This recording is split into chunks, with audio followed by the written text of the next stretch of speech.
ದಿನವೇ ನಡೆದಂತ ಘನಘೋರ ದುರಂತ. ಖಾಸಗಿ ಬಸ್ಸಿಗೆ ಕಂಟೈನರ್ ಡಿಕ್ಕಿ, 17 ಮಂದಿ ಸಜೀವ ದಹನ. ಬೆಂಗಳೂರಿನಿಂದ ಗೋಕರ್ಣಕ್ಕೆ ಹೊರಟಿದ್ದ ಖಾಸಗಿ ಬಸ್. 29 ಜನ ಸೀಟ್ ಬುಕ್ ಮಾಡಿದ್ರು ಬೆಂಗಳೂರಿನಿಂದ. ಬಹುತೇಕ 25 ಮಂದಿ ಗೋಕರ್ಣಕ್ಕೆ ಸೀಟ್ ಬುಕ್ ಮಾಡಿದ್ರು. ಶಿವಮೊಗ್ಗ ಕುಮಟಾಕ್ಕೂ 2 ಸೀಟ್ ಬುಕ್ ಆಗಿತ್ತು. ಸೀಬರ್ಡ್ ಟ್ರಾವೆಲ್ ಬಸ್ ಸಿಬ್ಬಂದಿಯಿಂದ ಮಾಹಿತಿ ಸಿಕ್ಕಿದೆ. ಸೀಬರ್ಡ್ ಟ್ರಾವೆಲ್ ಬಸ್ ಸಿಬ್ಬಂದಿ ಬಗ್ಗೆ ಮಾಹಿತಿ ಕೊಟ್ಟಿದ್ದಾರೆ. 29 ಜನ ಬಸ್ನಲ್ಲಿದ್ರು. ಬಹುತೇಕ ಪ್ರಯಾಣಿಕರು ಗೋಕರ್ಣಕ್ಕೆ ಟಿಕೆಟ್ ಬುಕ್ ಮಾಡಿದ್ರು. ಶಿವಮೊಗ್ಗದ 2 ಇದ್ರು ಬಸ್ನಲ್ಲಿ. ಮೃತಪಟ್ಟಿದ್ದಾರೆ ಅನ್ನೋ ಮಾಹಿತಿ ಕೂಡ ಸಿಕ್ತು. ಚಿತ್ರದುರ್ಗದ ಗೊರ್ಲತ್ತು ಗ್ರಾಮದ ಬಳಿ ಭೀಕರ ಆಕ್ಸಿಡೆಂಟ್ ಆಗಿರೋದು. ಹಿರಿಯೂರಿನ ಗೊರ್ಲತ್ತು ಕ್ರಾಸ್ ಬಳಿ ಆದಂತಹ ಭೀಕರ ಅಪಘಾತ ಆಯಿತು. ಸುತ್ತಮುತ್ತಲ ಎಲ್ಲ ರಸ್ತೆ ಟ್ರಾಫಿಕ್ ಜಾಮ್ ಆಗಿದೆ. ಈ ಬಗ್ಗೆ ಹೆಚ್ಚಿನ ಡೀಟೇಲ್ಸ್ ಅನ್ನ ಕೊಡ್ತಾರೆ ನಮ್ಮ ಪ್ರತಿನಿಧಿ ನಂದೀಶ್ ಸಂಪರ್ಕದಲ್ಲಿದ್ದಾರೆ. ನಂದೀಶ್, ಸೀಬರ್ಡ್ ಟ್ರಾವೆಲ್ನ ಸಿಬ್ಬಂದಿ ಕೊಟ್ಟಿರುವಂತಹ ಮಾಹಿತಿಯ ಪ್ರಕಾರ ನೋಡೋದಕ್ಕೆ ಹೋದ್ರೆ 29 ಜನ ಪ್ರಯಾಣಿಕರಿದ್ದಾರೆ. ಅದರಲ್ಲಿ ಬಹುತೇಕ ಪ್ರಯಾಣಿಕರು ಟಿಕೆಟ್ ಬುಕ್ ಮಾಡಿರೋದು ಗೋಕರ್ಣಕ್ಕೆ ಹೋಗೋದಕ್ಕೆ ಅಂತ. 2 ಶಿವಮೊಗ್ಗದ ಪ್ರಯಾಣಿಕರು ಕೂಡ ಇದ್ರು ಅಂತ. ಸೊ ಏನ್ ಡೀಟೇಲ್ಸ್ ಸಿಗ್ತಾ ಇದೆ? ಶ್ವೇತಾ, ಏನಂತಂದ್ರೆ 2 ಅಂದ್ರೆ ಸೀಬರ್ಡ್ ಸಂಸ್ಥೆ ಸಿಬ್ಬಂದಿಗಳು ಕೊಟ್ಟಿರುವಂತ ಮಾಹಿತಿ ಪ್ರಕಾರ ಒಟ್ಟು 29 ಜನ ಬೆಂಗಳೂರಿನಿಂದ ಗೋಕರ್ಣಕ್ಕೆ ತೆರಳ್ತಾ ಇದ್ರು. ಅದರಲ್ಲಿ 2 ಪ್ರಯಾಣಿಕರು ಶಿವಮೊಗ್ಗಕ್ಕೆ ಬುಕ್ ಮಾಡಿದ್ರೆ, 2 ಪ್ರಯಾಣಿಕರು ಕುಮಟಕ್ಕೆ ಬುಕ್ ಇರುವಂತದ್ದು. ಇನ್ನು ಉಳಿದ ಪ್ರಯಾಣಿಕರು ಗೋಕರ್ಣಕ್ಕೆ ಬಸ್ನಲ್ಲಿ ಟ್ರಾವೆಲ್ ಮಾಡ್ತಾ ಇದ್ರು. ಹೀಗಾಗಿ ಒಟ್ಟು 29 ಜನರಲ್ಲಿ 17 ಜನರು ಈಗಾಗಲೇ ಸಾವನ್ನಪ್ಪಿದ್ದಾರೆ ಅನ್ನುವಂತ ಒಂದು ಮಾಹಿತಿ ಸಿಗ್ತಾ ಇರುವಂತದ್ದು. ಉಳಿದವರ ಪ್ರಯಾಣಿಕರ ಮಾಹಿತಿ ಸಿಗ್ಬೇಕಾಗಿರುವಂತದ್ದು. ಜೊತೆಗೆ ಯಾರ್ಯಾರು ಸಾವನ್ನಪ್ಪಿದ್ದಾರೆ ಅನ್ನುವಂಥದ್ದು ಇದುವರೆಗೂ ಕೂಡ ಪತ್ತೆ ಆಗಿಲ್ಲ. ಯಾಕಂತಂದ್ರೆ ಪೊಲೀಸು ಮತ್ತೆ ಹಾಸ್ಪಿಟಲ್ ನಿಂದ ದೃಢಪಡಬೇಕಾಗಿರುವಂತದ್ದು. ಹೀಗಾಗಿ ಯಾವ ಕಾರಣಕ್ಕೆ ಒಂದು ಅಪಘಾತ ಆಗಿದೆ ಅನ್ನುವಂಥದ್ದು ಕೂಡ ಅವರು ಕೂಡ ತಲೆ ಕೆಡಿಸ್ಕೊಂಡಿರುವಂತದ್ದು. ಜೊತೆಗೆ ಏನಂತಂದ್ರೆ ಆ ಬಸ್ನಲ್ಲಿ 2 ಸೇಫ್ಟಿ ಡೋರ್ಗಳು ಸಹ ಇದ್ವು ಅನ್ನುವಂಥದ್ದು. ಅಂದರೆ ತಕ್ಷಣಕ್ಕೆ ಅಪಘಾತ ಆದ ತಕ್ಷಣಕ್ಕೆ ಬೆಂಕಿ ಹೊತ್ಕೊಂಡಿರುವಂತದ್ದು. ಹೀಗಾಗಿ ಸಾಕಷ್ಟು ಒಂದ್ ರೀತಿ ಭಯದ ವಾತಾವರಣ ಸೃಷ್ಟಿಯಾಗಿರುವಂತದ್ದು. ಹೀಗಾಗಿ ಒಂದ್ ರೀತಿಯಲ್ಲಿ ಅವರು ಕೂಡ ಆತಂಕದಲ್ಲಿರುವಂತದ್ದು. ಇನ್ನೂ ಕೂಡ ಈಗ ತಾನೇ ಸೀಬರ್ಡ್ ಆಫೀಸ್ ಓಪನ್ ಮಾಡಕ್ಕೆ ಸಿಬ್ಬಂದಿಗಳು ಬಂದಿರುವಂತದ್ದು. ಹೀಗಾಗಿ ಅವ್ರು ಬಂದ ನಂತರ ಮತ್ತಷ್ಟು ಮಾಹಿತಿ ಸಿಗುವಂತ ಸಾಧ್ಯತೆ ಇರುವಂತದ್ದು. ಹೀಗಾಗಿ ಎಲ್ಲರೂ ಕೂಡ ಗೋಕರ್ಣಕ್ಕೆ ಹೋಗ್ತಾ ಇರುವಂತದ್ದು. ಅದರಲ್ಲಿ ಪ್ರವಾಸಿಗರಿದ್ರ ಅಥವಾ ಬೇರೆ ಬೇರೆ ಭಾಗಗಳಿಂದ ಈಗ ಕ್ರಿಸ್ಮಸ್ ರಜಾ ಮತ್ತೆ ನ್ಯೂ ಇಯರ್ ಹತ್ರ ಆಗ್ತಾ ಇರೋದ್ರಿಂದ ಪ್ರವಾಸಕ್ಕೆ ತೆರಳ್ತಾ ಇದ್ರ ಅನ್ನುವಂಥದ್ದು ಮಾಹಿತಿ ಸಿಗ್ಬೇಕಾಗಿರುವಂತದ್ದು. ಜೊತೆಗೆ ಏನಂತಂದ್ರೆ ಆ ಬಸ್ ನಲ್ಲಿ ಪ್ರಯಾಣ ಮಾಡ್ತಾ ಇರುವಂತಹ ಡೀಟೇಲ್ಸ್, ಅವ್ರ ಫೋನ್ ನಂಬರ್ಗಳು ಈಗಾಗಲೇ ಸಿಕ್ಕಿರುವಂತದ್ದು. ಶ್ವೇತಾ, ಓಕೆ, ಹಾಗಾದ್ರೆ ಬಹುತೇಕ ಪ್ರಯಾಣಿಕರು ಗೋಕರ್ಣದವರು. ಬಟ್ ಯಾರ್ಯಾರು ಟಿಕೆಟ್ ಬುಕ್ ಮಾಡಿದ್ರು ಅದರ ಬಗ್ಗೆ ಏನಾದ್ರೂ ಸಿಬ್ಬಂದಿ ಮಾಹಿತಿ ಕೊಡ್ತಾ ಇದ್ದಾರಾ? ಎಲ್ಲರೂ ಬೆಂಗಳೂರಿನಿಂದನೇ ಹೊರಟಿದ್ದ ಅಥವಾ ಇನ್ ಬಿಟ್ವೀನ್ ಯಾರ್ಯಾರು ಬಸ್ ಅನ್ನ ಹತ್ತಿದ್ರು? ಶ್ವೇತಾ, ಏನಂತಂದ್ರೆ ಇಲ್ಲಿ ಅಂದ್ರೆ ಬೆಂಗಳೂರಿನಿಂದ ಕೆಲ ಪ್ರಯಾಣಿಕರು ಬುಕ್ ಮಾಡಿದ್ರು. ಮತ್ತೆ ಶಿವಮೊಗ್ಗದಿಂದನೂ ಕೂಡ 2 ಪ್ರಯಾಣಿಕರು ಶಿವಮೊಗ್ಗಕ್ಕೆ ಬುಕ್ ಮಾಡಿದ್ರು. ಜೊತೆಗೆ ಕುಮಟಾಕ್ಕೆ 2 ಸೀಟ್ ಬುಕ್ ಆಗಿದ್ದು. ಒಟ್ಟು 29 ಪ್ರಯಾಣಿಕರು ಸೀಬರ್ಡ್ ಬಸ್ ನಲ್ಲಿ ಪ್ರಯಾಣ ಮಾಡ್ತಾ ಇದ್ರು. ಹೀಗಾಗಿ ಎಲ್ಲರೂ ಕೂಡ ಬೆಂಗಳೂರಿನಿಂದ ತೆರಳಿರುವಂತದ್ದು. ಅಂದ್ರೆ ಕ್ರಿಸ್ಮಸ್ ರಜೆ ಮತ್ತೆ ನ್ಯೂ ಇಯರ್ಗೆ ರಜೆಯನ್ನ ಹಾಕೊಂಡು ಪ್ರವಾಸಕ್ಕೆ ತೆರಳ್ತಾ ಇದ್ರು ಅನ್ನುವಂಥದ್ದು. ಜೊತೆಗೆ ಅಲ್ಲಿ ಗೋಕರ್ಣ ಅಕ್ಕಪಕ್ಕದ ಗ್ರಾಮದವರ ಅಲ್ಲಿನವರ ಅನ್ನುವಂಥದ್ದು ಕೂಡ ತಿಳಿದು ಬಂದಿಲ್ಲ. ಯಾಕೆಂತಂದ್ರೆ ಈಗ ರಜಾ ಮತ್ತೆ ವೀಕೆಂಡ್ ಕ್ರಿಸ್ಮಸ್ ರಜಾ ಬಂದಿರೋದ್ರಿಂದ ಸಾಕಷ್ಟು ಜನರು ಪ್ರಯಾಣಕ್ಕಂತಾನೆ ಪ್ರವಾಸಕ್ಕಂತಾನೆ ಹೋಗ್ತಾ ಇರ್ತಾರೆ. ಜೊತೆಗೆ ಬೇರೆ ಬೇರೆ ಭಾಗಗಳದ ಸ್ಥಳೀಯರು ಈ ಒಂದು ಬಸ್ ನಲ್ಲಿ ಪ್ರಯಾಣ ಮಾಡ್ತಾ ಇದ್ದ ಅಥವಾ ಗೋಕರ್ಣದವರೇ ಎಲ್ಲರೂ ಕೂಡ ಆಗಿದಾರ ಅನ್ನುವಂಥದ್ದು ಕೂಡ ಇನ್ನಷ್ಟೇ ಮಾಹಿತಿ ಬರಬೇಕಿದೆ. Shweta, yes, thank you Nandish ನಿಮ್ಮೆಲ್ಲ ಡೀಟೇಲ್ಸ್ಗೆ. 29 ಜನ ಪ್ರಯಾಣಿಕರಿದ್ರು ಸೀಬರ್ಡ್ ಬಸ್ನಲ್ಲಿ. ಬಹುತೇಕ ಪ್ರಯಾಣಿಕರು ಗೋಕರ್ಣಕ್ಕೆ ಬುಕ್ ಮಾಡಿರೋದು. ಅದರಲ್ಲಿ 2 ಶಿವಮೊಗ್ಗದವರು ಇದ್ದಾರೆ. ಯಾರ್ಯಾರು ಏನು ಅನ್ನೋದರ ಬಗ್ಗೆ ಇನ್ನಷ್ಟೇ ಮಾಹಿತಿ ಸಿಗಬೇಕು. ಯಾರ್ಯಾರ ಕಂಡೀಷನ್ ಏನಿದೆ ಅಂತ. ಗೋಕರ್ಣ ಅಂದ್ರೆ ಪ್ರವಾಸಕ್ಕೆ ಅಂತ ಹೋಗೋರ ಸಂಖ್ಯೆ ಕೂಡ ಇರುತ್ತೆ. ಅದರ ಜೊತೆಗೆ ಸುತ್ತಮುತ್ತಲ ಊರಿನವರು ಕೂಡ ಆ ಕಡೆ ಟಿಕೆಟ್ ಬುಕ್ ಮಾಡ್ಕೊಂಡಿರ್ತಾರೆ. ಹಾಗಾಗಿ ಯಾರ್ಯಾರು ಟಿಕೆಟ್ ಬುಕ್ ಮಾಡಿದವರು ಬೆಂಗಳೂರಿನವರೇನಾ ಅಥವಾ ಆ ಕಡೆಯವರ? ಕ್ರಿಸ್ಮಸ್ ರಜೆ ಅನ್ನೋ ಕಾರಣಕ್ಕೆ ಊರಿಗೆ ಹೊರಟಿದ್ರಾ ಅಥವಾ ಟ್ರಿಪ್ಪಿಗೆ ಹೊರಟಿದ್ರಾ? ಇದರ ಬಗ್ಗೆ ಇನ್ನಷ್ಟೇ ಮಾಹಿತಿ ಸಿಗಬೇಕಾಗಿದೆ. ಕ್ರಿಸ್ಮಸ್ ಹಬ್ಬದ ದಿನ ಘನಘೋರ ದುರಂತ ನಡೆದಿದೆ. ಸೀಬರ್ಡ್ ಸ್ಲೀಪರ್ ಕೋಚ್ ಖಾಸಗಿ ಬಸ್ ಇದು ಕಂಟೈನರ್ ಡಿಕ್ಕಿ ಹೊಡೆದಿದೆ. 17 ಮಂದಿ ಸಜೀವ ದಹನ ಆಗಿರೋದು.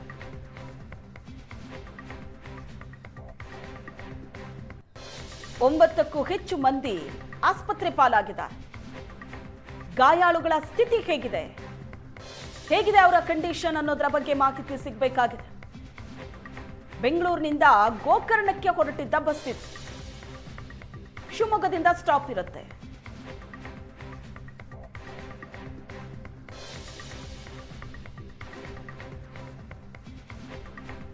ಇದೇ ಸೀಬರ್ಡ್ ಸ್ಲೀಪರ್ ಕೋಚ್ ಬಸ್ನಲ್ಲಿ ಪ್ರಯಾಣಿಸ್ತಾ ಇದ್ದಂತಹ ಪ್ರಯಾಣಿಕರು ಇವರು.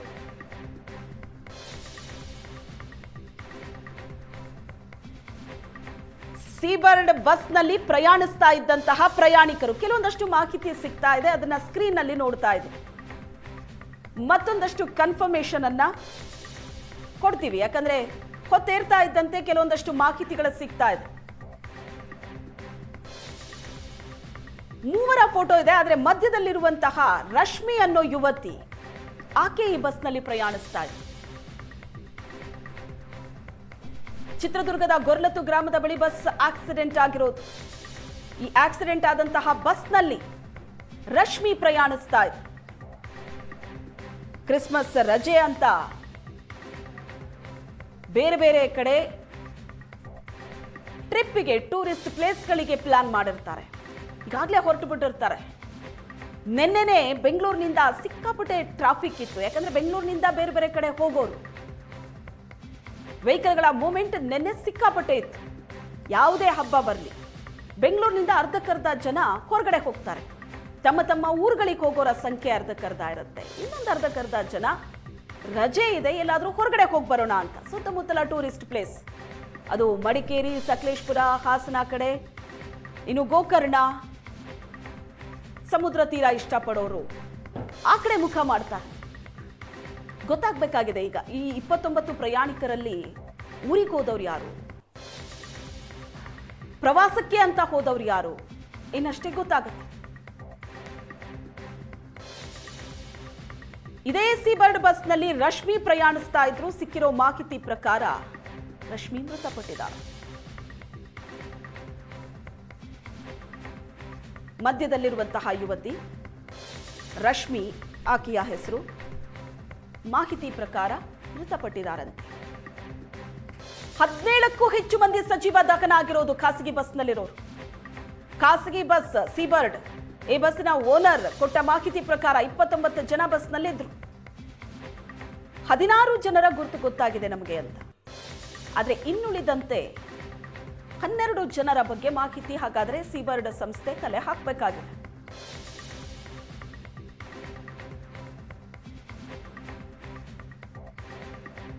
ಯಾರ್ಯಾರು, ಎಲ್ಲಿಯವರು, ಹೇಗಿದೆ ಅವರ ಕಂಡೀಷನ್, ಇವೆಲ್ಲದರ ಬಗ್ಗೆ ಮಾಹಿತಿ ಸಿಗಬೇಕು. ಕುಟುಂಬದವರಿಗೆ ಹೇಗಾಗಿರ್ಬೇಡ.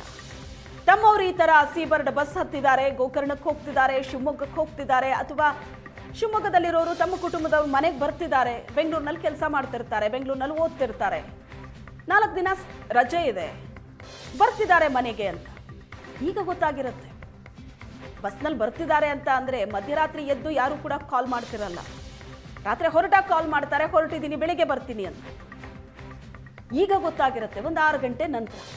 ಇನ್ನೇನು ಬರಬೇಕಿತ್ತು, ಬರಲಿಲ್ಲ, ತಲುಪಬೇಕಿತ್ತು, ಫೋನ್ ಮಾಡ್ತೀನಿ ಅಂತ ಹೇಳಿದ್ರು, ಇನ್ನೂ ಮಾಡಲಿಲ್ಲ. ಅಲ್ಪ ಸ್ವಲ್ಪ ಗಾಯಾಳುಗಳಿದ್ರೆ ಕಾಲ್ ಮಾಡಿ ಹೇಳ್ತಾರೆ, ಈ ಥರ ಆಕ್ಸಿಡೆಂಟ್ ಆಗಿದೆ, ಗಾಯ ಆಗಿದೆ ಅಂತ. ಆದರೆ 17ಕ್ಕೂ ಹೆಚ್ಚು ಜನ ಡೆತ್ ಆಗಿದೆ, ಸಜೀವ ದಹನ ಆಗಿದ್ದಾರೆ. ಯಾರು ಇನ್ಫಾರ್ಮೇಶನ್ ಕೊಡೋದು? ಅವರವರ ಕುಟುಂಬದವರಿಗೆ. ಯಾಕಂದ್ರೆ ಬಸ್ನಲ್ಲಿರೋರು ಯಾರು, ಅವರ ಮಾಹಿತಿಯನ್ನ ಪಡೆದು ಅದಾದ ನಂತರ ಟ್ರಾವೆಲ್ಸ್ನವರು ಕುಟುಂಬದವರಿಗೆ ಇನ್ಫಾರ್ಮ್ ಮಾಡಬೇಕು. ಮ್ಯಾಕ್ಸಿಮಮ್ ಯಾರು ಪ್ರಯಾಣ ಮಾಡ್ತಾರೋ ಅವರ ನಂಬರನ್ನ ಮಾತ್ರ ಇಟ್ಕೊಂಡಿರ್ತಾರೆ ಟ್ರಾವೆಲ್ ಕಂಪನಿಯವರು ಕೂಡ. ಯಾಕಂದ್ರೆ ಬಸ್ನ ಬಗ್ಗೆ ಅಪ್ಡೇಟ್ ಅನ್ನ ಕೊಡೋದಕ್ಕೆ ಅಂತ. ಯಾರಿಗೆ ಫೋನ್ ಮಾಡ್ತಾರೆ? ಅವರೇ ಡೆತ್ ಆಗಿರೋ ಭಾಗ ಯಾರಿಗೆ ಫೋನ್ ಮಾಡ್ತಾರೆ? ಟ್ರಾವೆಲ್ ಅವರು. ಕುಟುಂಬದವರೇ ನೋಡಿ ತಮ್ಮವ್ರ ಪರಿಸ್ಥಿತಿ ಹೇಗಿದೆ ಅಂತ ಈ ತರ ಸೀಬರ್ಡ್ ಟ್ರಾವೆಲಿಗೆ ಕಾಲ್ ಮಾಡಿ ಇನ್ಫಾರ್ಮೇಶನ್ ತಗೋಬೇಕಾಗತ್ತೆ, ಇಲ್ಲ ಅಲ್ಲಿನ ಪೊಲೀಸರಿಗೆ ಸಂಪರ್ಕ ಮಾಡಿ ಇನ್ಫಾರ್ಮೇಶನ್ ತಗೋಬೇಕಾಗತ್ತೆ.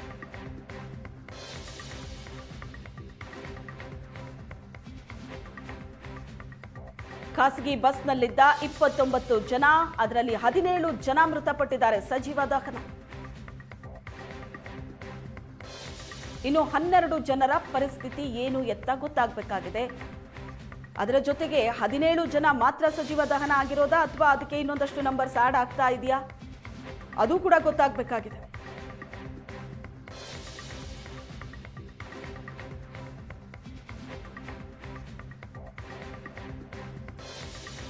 ಗೋಕರ್ಣಕ್ಕೆ ಟಿಕೆಟ್ ಬುಕ್ ಮಾಡಿದವರೇ ಜಾಸ್ತಿ ಜನ ಇದ್ರು ಅಂತ. ಗೋಕರ್ಣ ಟೂರಿಸ್ಟ್ ಪ್ಲೇಸ್, 4 ದಿನ ರಜಾ ಇದೆ ಅಂದ್ರೆ ಗೋಕರ್ಣಕ್ಕೆ ಹೋಗಿ ಸ್ವಲ್ಪ ಟೈಮ್ ಸ್ಪೆಂಡ್ ಮಾಡಿ ಬರೋಣ ಅಂತ ಹೋದವರ ಸಂಖ್ಯೆ ಕೂಡ ಜಾಸ್ತಿ ಇರುತ್ತೆ. ಅರ್ಧಕ್ಕರ್ಧ ಜನ ಬೆಂಗಳೂರಿನಿಂದ ಗೋಕರ್ಣ ಪ್ರವಾಸಕ್ಕೆ ಅಂತ ಹೋದವರು ಇರ್ತಾರೆ ಬಹುತೇಕ. ನೋಡೋಣ ಈ ಬಗ್ಗೆ ಮಾಹಿತಿ ಸಿಕ್ಕ ನಂತರ.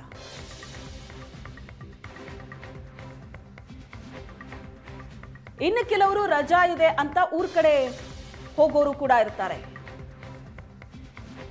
ಶಿವಮೊಗ್ಗದಲ್ಲಿ ಕೆಲವರು ಇಳಿತಾ ಇದ್ರು, ಕುಮಟಾದಲ್ಲಿ ಕೆಲವರು ಇಳಿತಾ ಇದ್ರು, ಗೋಕರ್ಣದಲ್ಲಿ ಅರ್ಧಕ್ಕಿಂತ ಹೆಚ್ಚು ಜನ ಇಳಿಯೋರಿದ್ರು, ಯಾಕಂದ್ರೆ ಟಿಕೆಟ್ ಬುಕ್ ಆಗಿದ್ದಲ್ಲೇ.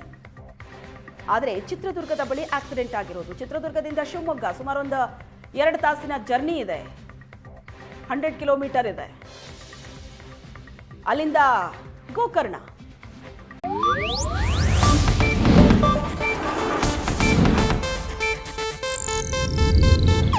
ಇದು ಏಷ್ಯಾನೆಟ್ ನ್ಯೂಸ್ ನೆಟ್ವರ್ಕ್ ಪ್ರಸ್ತುತಿ.